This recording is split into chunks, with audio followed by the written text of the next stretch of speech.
요한계시록 8장. 일곱째 인을 떼실 때에 하늘이 반시간쯤 고요하더니 내가 보매 하나님 앞에 일곱 천사가 서 있어 일곱 나팔을 받았더라. 또 다른 천사가 와서 제단 곁에 서서 금 향로를 가지고 많은 향을 받았으니 이는 모든 성도의 기도와 합하여 보좌 앞 금 제단에 드리고자 함이라. 향연이 성도의 기도와 함께 천사의 손으로부터 하나님 앞으로 올라가는지라. 천사가 향로를 가지고 제단에 불을 담아다가 땅에 쏟음에 우레와 음성과 번개와 지진이 나더라. 일곱 나팔을 가진 일곱 천사가 나팔 불기를 준비하더라. 첫째 천사가 나팔을 부니 피 섞인 우박과 불이 나와서 땅에 쏟아지매 땅의 3분의 1이 타버리고 수목의 3분의 1도 타버리고 각종 푸른 풀도 타버렸더라. 둘째 천사가 나팔을 부니 불붙는 큰 산과 같은 것이 바다에 던져지매 바다의 3분의 1이 피가 되고 바다 가운데 생명 가진 피조물들의 3분의 1이 죽고 배들의 3분의 1이 깨지더라. 셋째 천사가 나팔을 부니 횃불같이 타는 큰 별이 하늘에서 떨어져 강들의 3분의 1과 여러 물샘에 떨어지니 이 별 이름은 쓴 쑥이라. 물의 3분의 1이 쓴 쑥이 되매 그 물이 쓴 물이 되므로 많은 사람이 죽더라. 넷째 천사가 나팔을 부니 해 3분의 1과 달 3분의 1과 별들의 3분의 1이 타격을 받아 그 3분의 1이 어두워지니 낮 3분의 1은 비추임이 없고 밤도 그러하더라. 내가 또 보고 들으니 공중에 날아가는 독수리가 큰 소리로 이르되 땅에 사는 자들에게 화가 있으리니 이는 새 천사들이 불어야 할 나팔 소리가 남아 있음이로다 하더라. 아멘. 오늘 본문인 요한계시록 8장은 이제 일곱 인 심판의 마지막인 일곱째 인이 떼어지고 이제 다시 하나님의 심판인 일곱 나팔에 대한 심판이 등장하는 장면으로 나옵니다. 일곱 인들 중에서 이미 요한계시록 6장에 기록되어져 있는 것처럼 첫 번째 인부터 여섯 번째 인까지의 그 환상에 대한 일들이 나오는데 전쟁에 대해서, 기근에 대해서, 죽음, 순교, 지진에 대해서 나왔음을 우리는 말씀을 통해서 이미 보았습니다.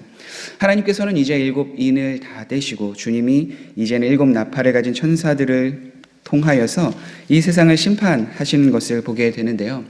구약시대 때의 나팔이 사용되었던 것은 크게 몇 가지가 있는데 먼저는 파수꾼이 저 멀리서부터 오는 전쟁으로 있는 군대들이나 혹은 어떠한 경고에 대한 메시지를 알리기 위해서 나팔을 불었고 또 전쟁 중에서 병사들의 사기를 도우기 위해서 또 사람들을 나팔을 불며 전쟁을 통솔하기 위해서 그 나팔을 사용하였습니다. 오늘 함께 보는 일곱 나팔은 어떠한 심판과 경고에 대한 메시지로 그렇기 때문에 우리는 알 수 있습니다. 주님께서 일곱째 인을 떼실 때 하늘이 반시간쯤 고요함을 성경은 기록하고 있는데요. 그 시간을 통해서 이제 앞으로 지금까지 일곱 인을 떼면서 당하였던 그 고난보다 앞으로 경험될 일곱 나팔을 통하여서 경험될 그 심판들이 더 크다라는 것을 우리는 암묵적으로 알 수 있습니다. 그렇기 때문에 일곱 나팔을 부는 그 시간들의 고요함을 통해서 우리에게 알려주는 것이 있습니다. 일곱 인을 떼고 나서 그들이 하나님께로 돌아오지도 않고 하나님을 바라보지 못하였는데 일곱째 나팔을 받았던 그 시간 속에서 그 성도들과 그 사람들에게 요구하는 것이 있다라는 것입니다. 왜냐하면 그것을 우리가 4절에서 5절 말씀을 통하여서 알 수 있는데요. 향연이 성도의 기도와 함께 천사의 손으로부터 하나님 앞으로 올라가는지라. 천사가 향로를 가지고 제단에 불을 담아다가 땅에 쏟음에 우레와 음성과 번개와 지진이 나더라. 일곱째 인을 떼기 전에 일곱째 그 나팔을 받은 그 천사가 있고 또 다른 천사가 곁에 있을 때 향로를 가지고 옵니다. 그런데 그 향로가 성도들의 기도가 담겨져 있는 향로라고 3절은 기록하고 있습니다. 이는 모든 성도의 기도가 합하여 보좌 앞 금 제단에 드리고자 함이라. 이미도 우리가 요한계시록 5장 말씀을 통하여서 향이 가득한 금대접에 대해서 들었습니다. 향이 가득한 금대접, 무엇이 그 향이 되었는가? 바로 그 향이 성도들의 기도다라고 고백을 하고 있고, 요한계시록 6장 10절에서 보면 성도들이 그 밑에 제단에서 하나님 앞에 하나님의 공의와 정의를 이야기하며 언제 그들을 심판하시겠습니까? 거룩하신 하나님, 언제 그들을 심판하시겠습니까? 라고 고백하는 모습이 나오는데요. 하나님께서 공의와 정의의 하나님이시기에 그 성도들의 기도를 들으시고 응답해 주신다라는 것이 바로 오늘 이 말씀 속에 드러납니다. 그러니까 일곱 나팔을 불기 전 우리가 무엇을 해야 하는가? 바로 하나님 앞에 기도하는 그 삶을 계속해서 추구하며 살아가야 함을 이야기를 하고 있습니다. 왜냐하면 이때 당시에 이 요한계시록의 말씀을 처음 받았던 그들은 로마의 압제로부터 고난과 역경을 경험하고 이미 그곳에서부터 순교하고 죽음을 경험했던 많은 사람들이 주변에 있었기 때문입니다. 그래서 언제 하나님 이 고난이 끝나겠습니까? 언제 하나님 이 로마의 압제로부터 우리가 벗어날 수 있겠습니까? 언제 우리가 이 고통 속에서 이 환난 속에서 벗어날 수 있겠습니까? 라는 기도를 얼마나 많이 드렸을까요? 그런데 오늘 이 말씀을 통해서 본 결과 하나님께서 그 기도를 멀리하는 것이 아니라 하나님의 때에 그 성도들의 기도를 통하여서 너희들이 하고 있는 그 기도, 지금 너희들이 하나님의 공의를 위하여 드리는 그 기도가 반드시 응답될 것이라는 것을 말씀해 주고 있기 때문입니다. 그래서 3절, 4절, 5절 속에서 모든 성도의 기도가 합하여 금제단의 그 향로를 통해서 드려지게 되었고 하나님께 드려졌던 그 향로에 있는 그것이 이제는 천사들로부터 그 향로가 땅에 쏟아져 뿌려질 때에 이제는 일곱 나팔을 통하여서 그 세상을 심판하시는 것이 보여지고 나타납니다. 그렇기 때문에 우리가 드리는 기도, 하나님 앞에 공의와 정의를 위해서 하나님의 나라를 위해서 드리는 그 기도는 결코 땅에 떨어지지 않습니다. 우리가 하나님을 위해서 고난받고 역경, 핍박을 받는 그 속에서 하나님의 은혜를 구하며 그곳에서 벗어나고자 하는 하나님의 은혜를 구하는 그 기도는 결코 땅에 떨어지지 않습니다. 왜냐하면 하나님의 때에 하나님께서 우리의 기도에 응답하시고 그 기도를 통하여 하나님이 어떠한 분이신지를 분명히 드러내 주시기 때문입니다. 그래서 일곱 인을 뗀 후 바로 그곳에 잠시 동안 고요하고 있을 때 하나님이 성도들의 기도를 다 들으시고 그것을 통하여서 이제는 일곱 나팔의 심판을 하는 것을 성경은 기록하고 있습니다. 그렇게 우리는 마지막 때를 살아가면서 하나님의 때를 위해서 하나님의 공의와 정의, 하나님의 드러내심을 위해서 매일 기도해야 합니다. 우리가 하나님의 뜻을 위해서 기도하고 하나님이 우리 안에서 응답하시는 것을 믿고 바라보며 기도할 때 하나님께서는 우리의 기도를 멀리하지 않으시고 우리의 삶에 응답해 주실 줄 확신합니다. 계속해서 하나님을 바라보며 기도하며 나아가는 우리 모든 성도님들이 되시길 간절히 소망합니다. 하나님께서 성도들의 기도를 들으시고 이제는 천사들이 그 일곱에 있는 그 향로를 다 부고 일곱 나팔을 이제 불기를 준비하며 일곱 나팔을 부는 장면이 바로 7절에서부터 시작이 됩니다. 일곱 나팔의 심판은 다른 것이 아닙니다.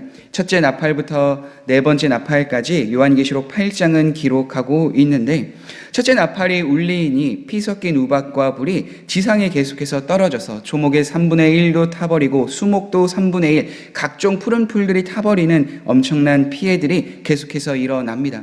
땅에서만이 아니라 둘째 나팔은 바다에서도 그 일이 일어난다라고 기록하고 있습니다. 불붙는 큰 산 같은 것이 바다에 떨어지니 3분의 1이라는 그 바다의 생물들이 다 죽게 되고 배들도 깨뜨려지는 그 일들이 일어나게 됩니다. 셋째 나팔은 강, 샘, 여러 가지 다른 각종 그 장소에서 그 심판이 일어나게 됨을 이야기를 하고 있습니다. 특별히 그 일을 행하는 그 별의 이름이 쓴 쑥이라고 되어져 있는데 3분의 1이 큰 그 쑥이 되어서 사람들이 그 물로 인하여서 많은 사람들이 죽게 되었다라는 것을 이야기합니다.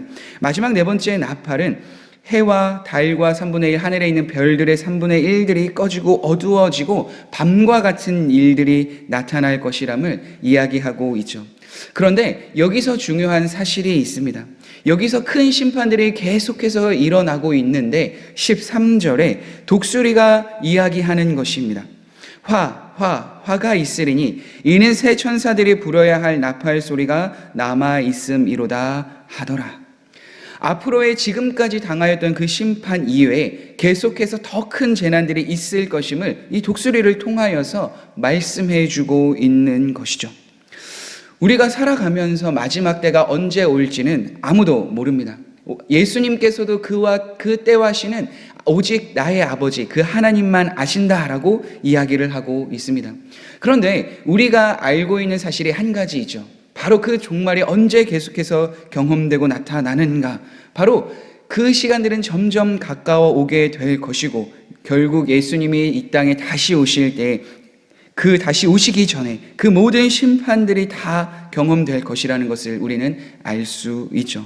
왜냐하면 사도를 통하여서 우리에게 계속해서 재림의 때를 준비하며 깨어있는 삶을 살아가라라고 말씀해 주셨기 때문입니다.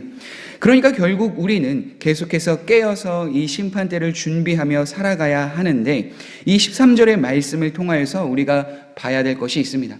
마지막 때가 계속해서 재난이 오면 올수록 하나님께서는 그 영혼들을 버려두시지 않으시고 계속해서 화가 있을 것을 이야기하고 있다는 거예요. 그러니까 그냥 한 번에 쭉 심판을 하셔도 되는데 굳이 독수리를 통하여서 하나님께서 앞으로의 남은 심판을 이야기하시는 것은 앞에서 7 나팔을 불기 전에 성도들의 기도를 통하여서 그 삶에 있어서 하나님 앞에 드리는 그 기도가 응답되는 것처럼 이때에도 동일하게 하나님을 믿지 않는 사람들은 하나님께로 돌아올 수 있는 회개의 그 시간들을 허락하여 주신 것이고 하나님을 믿는 사람들에게는 앞으로의 더 큰 환란이 있을 터인데 그때 무엇을 의지하겠는가? 하늘도 땅도 바다도 이미 다 깨뜨려지고 없어지고 다 불타고 있는 그 시대에 누구를 의지하겠는가? 하나님을 의지해야 한다라는 이 경고의 메시지를 전해주고 있는 거예요. 그러니까 우리가 계속해서 하나님을 바라보며 나아갈 수 있는 이유가 여기에 있어요. 하나님은 단순히 심판하시기 위해서 이러한 재앙을 주시는 것이 아닙니다. 심판은 우리의 죄악 때문에 어쩔 수 없이 주시는 그 상황이지만 그러나 그때에도 하나님의 자비, 하나님의 사랑은 함께 하셔서 그때까지도 믿지 않는 영혼들, 그때까지도 돌이키지 않는 영혼들, 그때까지도 믿음을 지키며 하나님을 바라보는 영혼들에게 계속해서 말씀해주고 있는 거예요. 다른 것을 바라보는 것이 아니라 세상에 타버릴 것, 없어질 것을 의지하며 바라보는 것이 아니라 없어지지 않고 그 세상을 심판하시고 주관하시는 그분을 바라보라. 하나님을 바라보라. 하나님께 소망을 두고 계속해서 살아가라 라는 이 말씀을 주고 계십니다. 오늘 이 시대에도 동일합니다. 우리가 바라봐야 할 분이 누구이겠습니까? 성경에서 이야기하는 것처럼 요한계시록 8장에 이야기하는 것처럼 세상에 타버릴 것을 의지하는 것이 아니라 세상에 없어질 것을 구하는 것이 아니라 그것을 따라가는 것이 아니라 오직 이 세상을 주관하시고 다스리시고 심판하시는 또 자비와 사랑으로 언제나 성도들을 인도하여 주시는 그 하나님을 의지하며 살아가야 되는을 성경은 이야기하고 있습니다. 그렇게 오늘도 계속해서 우리의 삶에 어려움과 힘듦이 찾아올 때 하나님께 기도하십시오. 그 기도를 멀리하지 않으시고 하나님의 때에 하나님이 좋은 것으로 우리에게 기도에 응답하여 주심을 믿고 기도하시는 성도님들이 되시길 간절히 소망합니다. 자신의 목숨을 내어드리며 그 신앙을 포기하지 않았던 그들의 기도에 하나님께서 응답하신 것처럼 신앙의 길을 걸어가고 있는 우리, 고난과 힘듦과 역경 속에서 하나님을 믿고 따라가는 우리들의 기도에 하나님께서 응답하여 주실 줄 확신합니다. 그래서 누가복음에서는 이렇게 말씀합니다. 이러므로 너희는 장차올 모든 일을 능히 피하고 인자 앞에 서도록 항상 기도하며 깨어 있으라. 이 삶을 계속해서 추구하며 살아가시는 성도님들이 되길 간절히 소망합니다. 그리고 우리가 그 기도의 삶을 통하여서 하나님 앞에 두려움으로 떨며 살아가는 것이 아니라 우리와 함께 하시는 그 하나님을 온전히 의지하며 우리가 주님과 동행하며 나아가는 그 선한 선한 싸움의 삶을 살아가게 될 줄 믿습니다. 그래서 기도를 끈으로 삼고 주님과 동행하면서 하나님 앞에 온전한 삶을 이루시고 살아가시길 간절히 소망합니다.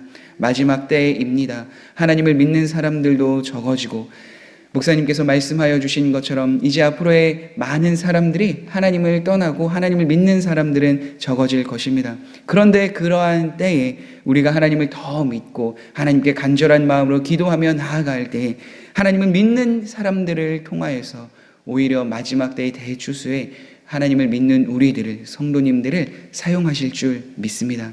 그 삶을 살아가시는 우리 모든 성도님들이 되시길 간절히 소망합니다. 함께 기도하겠습니다.